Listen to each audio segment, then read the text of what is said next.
Di kerajaan Parahyangan, hiduplah seorang wanita cantik yang bernama Dayang Sumbi. Dayang Sumbi sangat senang sekali menenun kain batik.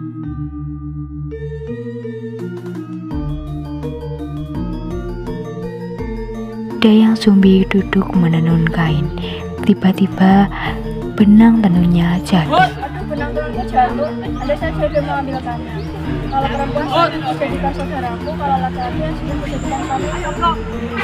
Tiba-tiba seorang anjing bernama Tumang datang. Ini benarnya ada di sini. Hah, Tumang? Aku sudah berjanji tidak akan mengingkarinya. Dayang Sumbi menikah dengan Tumang secara gaib dan dikaruniai anak bernama Sangkuriang. Suatu hari, Dayang Sumbi menyuruh Sangkuriang untuk berusaha dengan Tumang. Sangkuriang, sini sebentar. Ibu ingin makan dan berusaha. Pergilah berburu bersama Tumang ya. Baik ibu. Sangkuriang pun pergi berburu berusaha dengan Tumang. Sudah lama berburu tapi tak satu pun dapat. Sangkuriang melihat Tumang dan lalu berpikir akan membunuh Tumang. Tumang. Maafkan aku Tumang, aku tak punya pilihan lain. Sangkuriang pun langsung memburu si Tumang tanpa rasa bersalah. Lalu Sangkuriang membawa daging Tumang itu kepada Dayang Sumbi. Rasanya ibu. Terima kasih ya nak, kamu sekarang sudah pintar memburu. Setelah menerima daging buruan Sangkuriang, Dayang Sumbi lalu melanjutkan acara pestanya. Setelah acara pesta selesai, Dayang Sumbi pun teringat oleh si Tumang. Gimana ya si Tumang? Kok dari kemarin setelah berburu bersama Sangkuriang tidak terlihat lagi? Apa aku tanya saja Sangkuriang ya? Sangkuriang, Sangkuriang. Gimana si Tumang? Kok sejak berburu bersamamu tidak terlihat lagi? Sebenarnya Tumang sudah mati. Dan daging kemarin itu daging Tumang. Hah? Mati? Kemarin saat aku berburu aku tak sengaja membunuh Tumang. Dayang Sumbi sangat marah kepada Sangkuriang lalu memukul kepala Sangkuriang. Apa itu memukul kepalaku sampai marah besar menebus kesalahanku, aku akan pergi mengembala. Sangkuriang pun sangat kecewa kepada Dayang Sumbi lalu pergi meninggalkan Dayang Sumbi. Ya, jangan pergi. Aku telah menyesal memukulmu. Sangkuriang telah kecewa dan tidak mendengarkan teriakan Dayang Sumbi. Beberapa tahun kemudian, Sangkuriang pun kembali ke tanah kelahirannya. Sangkuriang pun kaget karena di desanya banyak sekali perubahan. Tiba Sangkuriang melihat wanita cantik. Kita itu, aku sangat menyayanginya.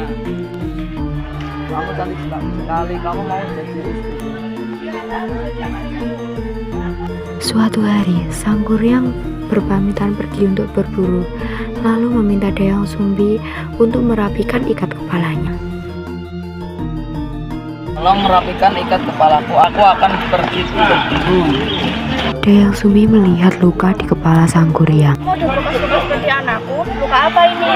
Luka karena dipukul ibuku, karena anjing kesayangannya aku bunuh. Aku berangkat berburu dulu. Iya, hati-hati.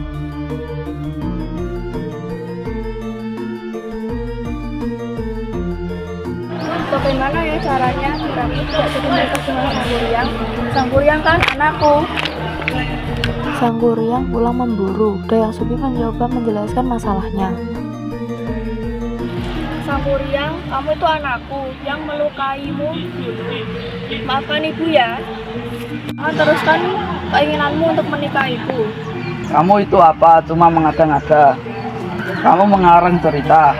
Nah, yang kuceritakan itu benar. Kamu itu anakku. Aku tidak bisa menikah denganmu. Dayang Sumbi pun memikirkan cara agar tidak jadi menikah dengan Sangkuriang. Dia memikirkan cara agar tidak menjadi istri Sangkuriang. Dia mengajukan syarat yang tidak mungkin akan dikabulkan oleh Sangkuriang.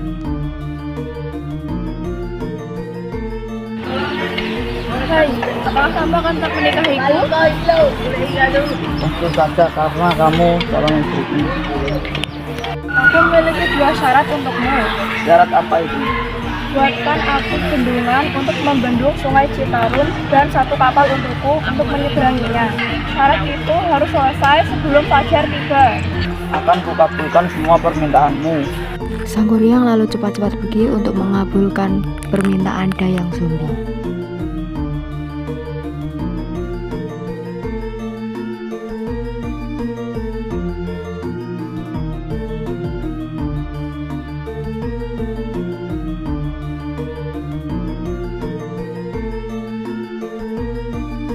Duh, bagaimana ini? Sangguryang akan menyelesaikan tugasnya.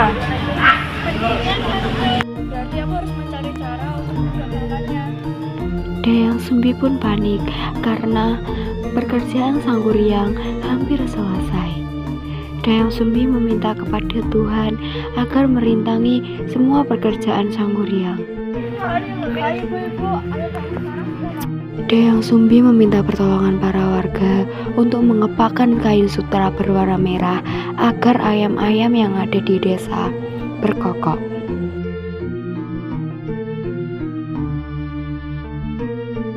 Hah? Ayam sudah berapa kok? Petanda sudah pagi. Pasti aku dibodohi Dayang Sumbi. Jika kamu ibuku, aku akan mengutukmu menjadi bunga melati yang mengarungi lautan ini.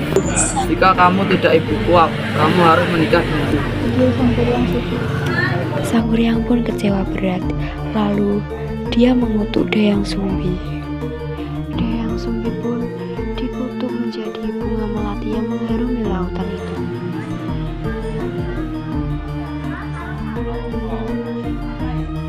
Sangguryang pun marah besar, sehingga bendungan yang dibuat dirusak lalu membanjiri permukiman desa, dan perahu yang dibuat ditendang ke sawah sehingga terbalik, dan jadilah tangkupan perahu.